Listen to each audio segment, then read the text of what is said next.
Alright, so what we're doing today is what I consider probably the hardest part about limits, and it's actually calculating limits through algebra.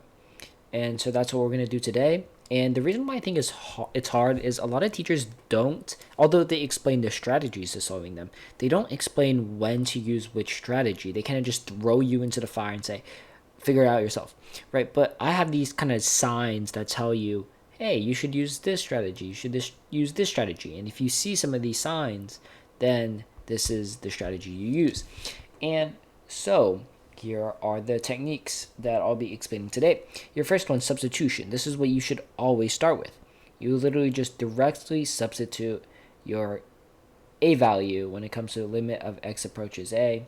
You just directly substitute it in to your f of x. And the reason for this is there is a chance that f of x is equal to f of a, meaning that if you just plug this in, it exists. But there's also a probability that f of a doesn't exist. Although the limit exists, there could be a hole there, there could be a vertical asymptote there, there could be a chance it doesn't exist. That's why you should always try direct substitution first, just in case it does. Next one is factoring.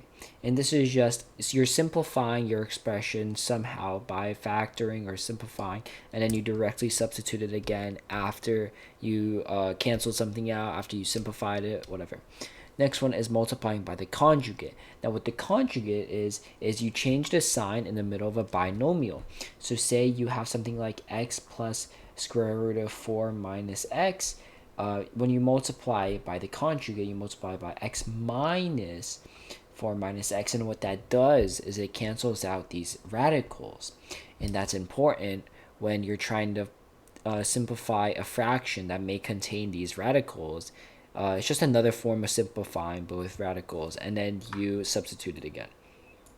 The next one, which in my opinion is probably the most confusing one, the most difficult ones, is using critical points.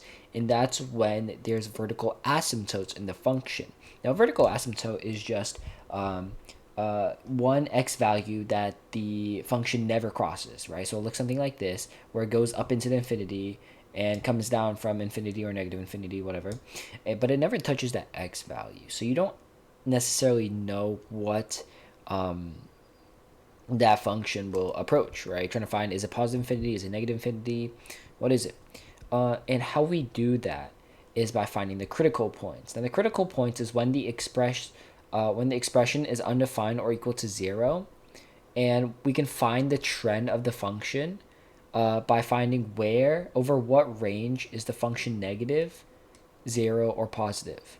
And by doing that, you're able to find what the function will approach. Because if we know that there's an asymptote at 3, and we know everything from the left of 3 is positive, that means we know it's going up. We know everything from the left is negative, we know it's going down. So therefore, we can kind of generalize where the function is going to be. Now here's how you find which strategy to use. So you always start with substitution, right? And if it results in an indeterminate form, which is 0, 0, or infinity over infinity, then move on to the other strategies. And if the problem does not have a rationalized denominator or numerator, meaning it has these radicals, then rationalize it by multiplying by the conjugate and substitute it again. And if the problem includes exponents or unsimplified expression, just anything with exponents and stuff that can be factored, factor or simplify and then substitute it again. So that's kind of the telltale signs for each of these. Now let's look at these.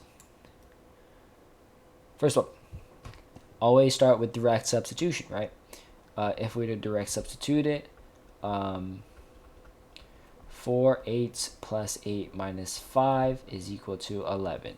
So now our answer is 11. That one is a direct substitution. Next one, we first direct substitute it. Squared plus 8 minus 4 plus 16 over negative 4 plus 4 is equal to 16 or minus 32 plus 16 over 0, which is equal to 0 over 0. So that's indeterminate, right? So now what we can do is, does it have exponents? Yes. Does it have something that can be factored? Yes. You can factor the top. So we're just going to factor the top, which is going to be x plus 4 squared over x plus 4. And look at that, we can cancel out the x plus 4 from the top and the bottom. You're left with just x plus 4. Oh, and make sure to carry out the limit. I forgot to do that. X plus 4. You can directly substitute it now. Negative 4 plus 4 is equal to 0. And that's your limit. This one, you see how it has exponent or radicals on the top. This is where we multiply by the conjugate. How do we do that? Oh, well, first we need to direct substitute, which is equal to 0, 0. All right, make sure we do that first. And next we will use our multiplying by the conjugate to get rid of these radicals. So I'm going to first rewrite all of this, and now I'm going to multiply it by x plus 2 plus 2 root 2, and I'll write that for the bottom too. And once we multiply that out, what we're going to have left is x plus 2 minus 2, and then x times x plus 2 plus root 2. These cancel out. The x's cancel out from the bottom and the top. You get 1 over square root of x plus 2 plus root 2. And now we can direct substitute it. So we directly substitute in 0 is equal to 1 over root 2 plus root 2, which is equal to 1 over 2 root 2, which if we multiply root 2 from both sides to rationalize the denominator, we get root 2 over 4, and that's our answer. Pretty complicated one. Next one. So this one's might be fun.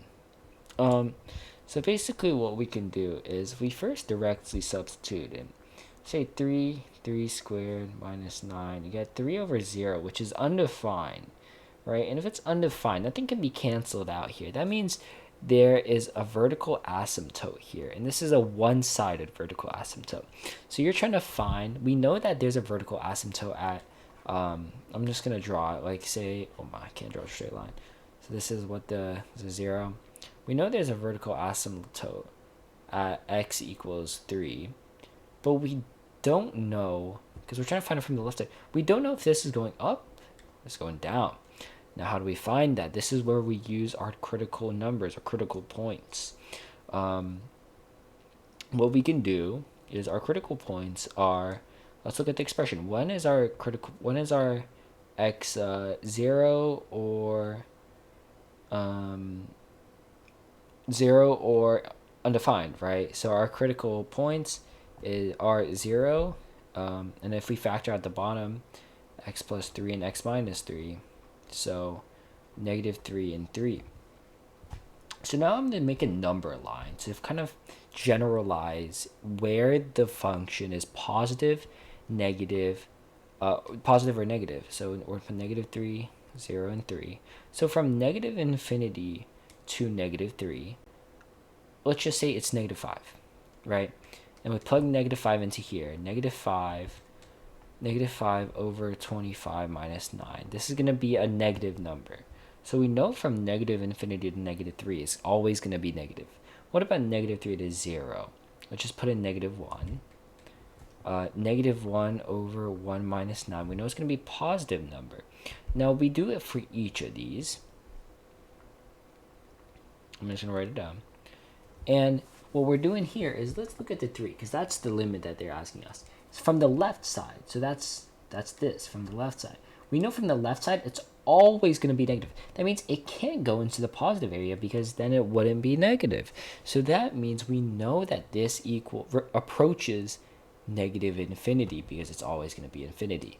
So that's kind of how you use these critical numbers. It's a little bit more of an advanced topic, but as you practice, you'll get the hang of it. And that should be good for solving limits.